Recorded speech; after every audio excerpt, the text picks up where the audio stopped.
ou faux. Requin et croustilles à saveur de ketchup. Bonjour et bienvenue à Vrai ou Faux, une émission où chaque semaine nous tentons de démystifier une nouvelle légende urbaine.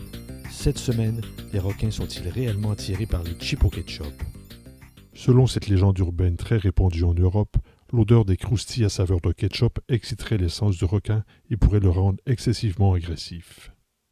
Le museau du requin est criblé de dizaines de pores reliés à des capteurs sensoriels appelés ampoules de Lorenzini, qui seraient hypersensibles à cette odeur. La présence de quelques croustilles au ketchup dans l'eau réussirait, paraît-il, à attirer irrésistiblement les requins à des kilomètres à la ronde.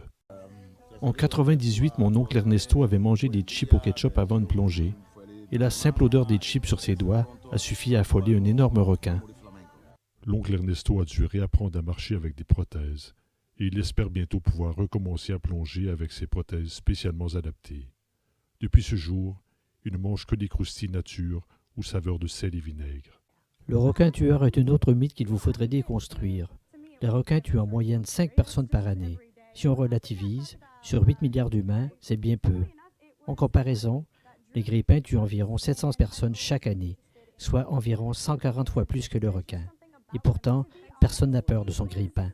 Cela étant dit, en ce qui a trait aux croustilles à saveur de ketchup, aucun océanologue au monde ne voudra se prononcer sur ce sujet controversé. En fait, personne n'a aucune idée de la véracité de cette croyance populaire. Si ça s'avère faux, Dieu merci, nous serons enfin fixés. Mais par contre, si c'est véridique, votre ami pourrait bien faire partie des statistiques de cette année. Pour tenter de réfuter ou de prouver la véracité de cette croyance, Patrice va insérer un sac de croustilles à saveur de ketchup dans la pochette de sa combinaison et plonger dans les eaux infestées de requins au nord de Santa Lucia de Cuba. Mais quelle idée de merde! Non mais c'est qui ce connard? C'est complètement débile, à la limite suicidaire. Renato, notre guide cubain, localise à l'aide du GPS l'endroit où les requins sont normalement présents en plus grand nombre. Non mais du coup, il pourrait simplement se taillader les veines et se foutre à l'eau un bloc de béton bien ficelé à ses godasses. On sauverait un temps précieux et le résultat final serait sensiblement le même. Thierry suivra Patrice, prêt à intervenir à tout moment en cas d'attaque. Par souci du détail, nous nous sommes assurés que Natalia et Mélania, les deux membres féminines de notre équipe scientifique, n'étaient pas indisposées afin d'éviter de brouiller les cartes et de fausser les résultats de l'expérience. À peine arrivé sous l'eau, notre équipe croise déjà un petit requin nourrice qui semble dormir, recroquevillé dans une cavité sous les coraux. Fabien tente, tant bien que mal, de le réveiller en lui braquant une lampe torche dans les yeux. Mais ni la lampe torche, ni l'odeur des croustilles à saveur de ketchup ne semblent exciter l'animal.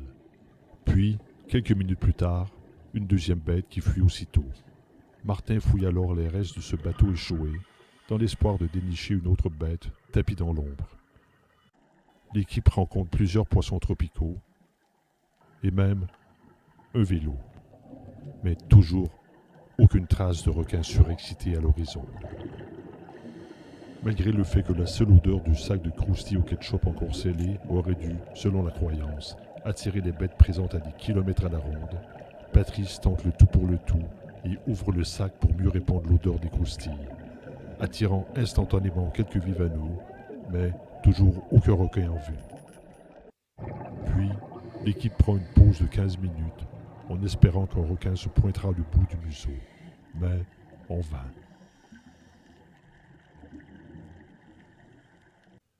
Et comme l'équipe s'apprête à remonter à la surface, surprise, un visiteur inattendu. Un requin d'émora juvénile, espèce endémique très rare en cette partie du globe et dont la présence en ses eaux laisse perplexe notre équipe scientifique. Pourtant, ce visiteur peu probable ne semble pas être intéressé par l'odeur du sac de croustilles au ketchup à moitié plein, toujours présent dans la combinaison de Patrice. Il semble par contre beaucoup plus attiré par la présence des plongeurs et surtout par les doigts de Fabien. En conclusion, nous pouvons désormais affirmer hors de tout doute que cette légende urbaine est totalement fausse. Voilà, c'est déjà tout. Revenez-nous la semaine prochaine pour une autre émission où nous tenterons de démystifier une légende urbaine tenace. Les œufs de tortue ont-ils réellement le même effet que le Viagra? Merci d'avoir été des nôtres et à la semaine prochaine.